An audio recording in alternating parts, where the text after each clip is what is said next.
So I have another story time about this old job that I used to work at. It was a department store. I'll just go ahead and tell you. Back in the day, I used to work at Macy's. And if you'd have a Macy's or you've ever worked in a department store kind of like Macy's, then you know, like Macy's was just so crazy. But anyway, so this story, I want to tell you guys about this boss that I had, and we were turning over bosses like we could not keep a store manager.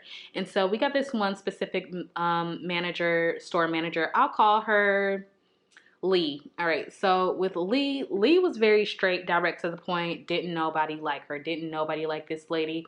And, she always had something to say about everything that everyone was doing because she was trying to get the store's numbers back up, right? And so within myself, I just had such ugh for her that it stopped making going to work really fun for me because I was in my early 20s and it was my job with my friends and I had my extra fun money and we were just going to do a lot of stuff at that time. And so with her, I noticed that she would always come up to me and have something negative to say about my numbers or what she wanted me to do and all this stuff. And I always felt like she was kind of picking on me. That's what I perceived it as. But I realized that I was always having like conversations within myself as I was talking to her and telling her what I really wanted to tell her, because she would say what she wanted to say and she would say that she wanted to see my numbers grow and she would be giving me pretty much constructive criticism. But I'm already basing how I feel about her off of not just what other people are saying externally, but the way that I feel that she's making me feel. And so whenever she would tell me what she wanted and like kind of tell me how she wanted the numbers up and then she would walk off, internally, you know how that thing goes. We go talking about to ourselves about what we would have said and how we would have said it and that she was wrong and then all this stuff. And I would just go on for a whole dialogue for 30 minutes within me, and I would talk to her within me and I would say what I really wanted to say. And so what I've noticed over time is it felt like we just did not get along, her and I. Like she had to start sending other managers to talk to me and to talk to the whole department because nobody there liked her. Like nobody liked her.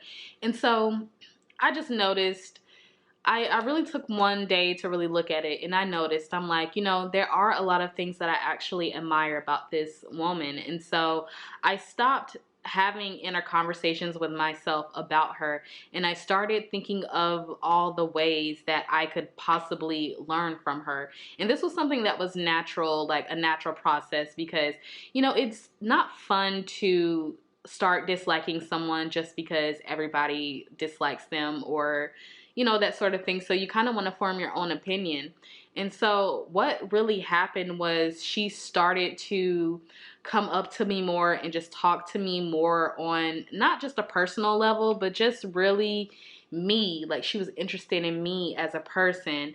And what was so crazy in that, like just a short amount of time, she ended up promoting me in the department and my numbers started getting better. And I just chose to see her differently. I chose to see her from a different perspective, and I stopped having inner conversations debating everything she was saying, and instead I turned my inner conversations into me actually having good dialogue with her and getting to know her as a person. And the more I really got to know her, I noticed that we were more alike than anything. And then I was actually able to tell her a lot of the ways that I was really feeling, even if they were deemed negative. And she would listen and she wouldn't judge me, and she would make the steps necessary to make me overall comfortable. So me and her actually became like this, and everybody in the department was like, oh, you're her favorite, you're her favorite. But I really was her favorite. I say all that to say, you guys, that this video is about inner conversations. And when it comes to inner conversations, I feel a lot of things when it comes to our specific people. I have so many ideas and really stories for inner conversations because I have changed a lot of my relationships with inner conversations, but I've also definitely got rid of a lot of relationships and relationships I did not want to get rid of through inner conversations, or was always having conflict through the inner conversations that I was having with someone else in my mind. And what we know about inner conversations is those people have no other choice but to show up in the way that you are communicating with them internally, because your inner world is going to push out into the outer world and everyone is going to reflect back to it. So I really want you guys to really take a deep look at what you guys are saying about specific people, if you want people to be better in your life, or if you want if you want to have different relationships, if you want to see your specific person different. And I really feel that this is really geared towards like really specific people, because I feel like a lot of people don't really notice that people can not just sense your neediness, or can sense that there's some disengagement when you are always desiring and needing and being upset about what your specific person said, what they didn't do, and you taking it literally, and then you going inward and having the conversation that you really want to have with them, telling them off and whatnot. They're going to keep showing up in that way. But if you changed your inner conversation within yourself with this person, or even just to yourself, then that person has no other choice but to reflect out what you are currently thinking and assuming within yourself. And Neville Goddard has a good quote in his dialogue about inner conversations that I want to read to you guys. It says, "There are two gifts that God has given to man alone, and to no other mortal creature, and these two gifts are mind and speech. And the gift of mind and speech are essential and identical with immortality. If they are used rightly, man will not differ in any respect from the immortals, and when he quits the body, these two will be his guides, and they will lead him to the troop of gods, to the souls that have attained to bliss." And what I like about that is I've had another video before, and I'll go ahead and link it up here, where we talked about the two gifts that you are born with if you are blessed with these gifts, and that is speech and mind. So this is also in the Bible. And what I really want to talk to about this is speech and mind are the keys to everything. And when you find yourself having inner conversations within yourself, and you keep seeing your specific person or whoever, or even just your life in general, show up in a specific way, when you start to understand that, and you can switch your conversations over at any time to see the person differently, to see the situation differently, to see yourself in the situation differently, all will conform to that ideal belief within you, because things happen on a internal level first before they happen on a outer 3D level. So every conversation that you have and you start within yourself, if nurturing that conversation enough, or nurturing the idea that your SP doesn't want you and then they meant what they said, and your friends, your mom, whoever, your job, your boss, it's the same thing.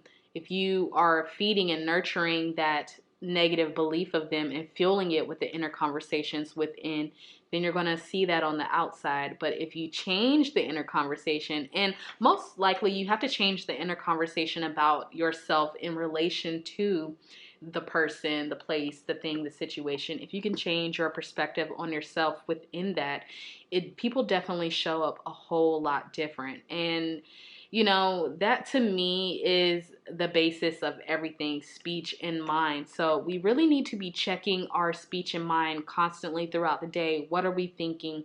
What are we speaking over our life? What do we think of others? Because what we think of another is what we think for ourselves. So if you think loving thoughts towards people, and wanting and wishing them well and hoping for the best for them, then you're going to get that back. It may not come in the form of whatever you assume it's going to come in the form of, but you have to recognize that abundance is everywhere.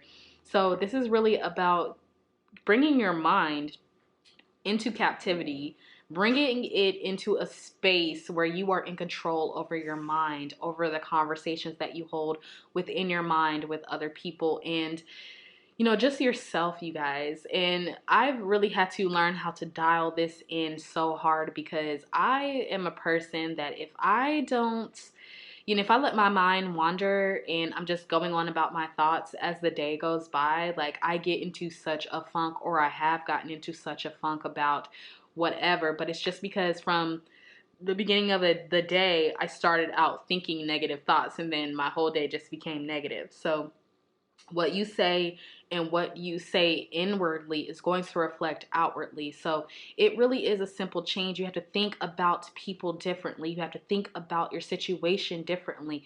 And once you start there and build and nurture that, your reality, if you want to change, if you want money, if you want relationships, it has no choice but to reflect back in the way that you want. So really, that whole conversation internally that I had about my boss, it really switched in just a week's time. Like, this lady, I'm telling you, she loved me, and to this day she calls me. And so that's why I really wanted to share this video, because she actually texted me yesterday and just said that I was on her mind, and she was just checking on me, and she was proud of me and all that sort of thing. And I'm like, I didn't know that this lady still had my number, for one, that she still thought of me or whatever. But she's really went on about how proud of me she is, and how she's seen that I've taken risk in my life. And those are things we've talked about as we've gotten to know each other. So, you know, you guys, it's sometimes,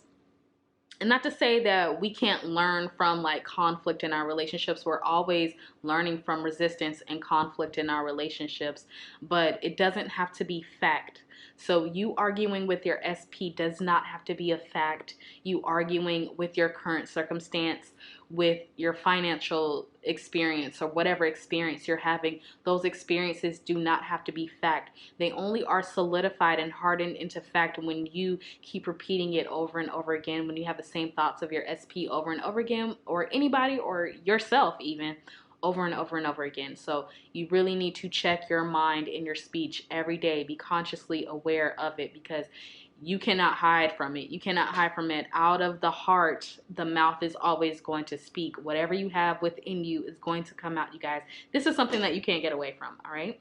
So you guys, I just wanted to drop this little video here for you. And remember, once again, imagination is always on your side, you guys. Literally, it is. And I am here too. Everything you need to know is down in the description box. And I will see you guys on my next reading.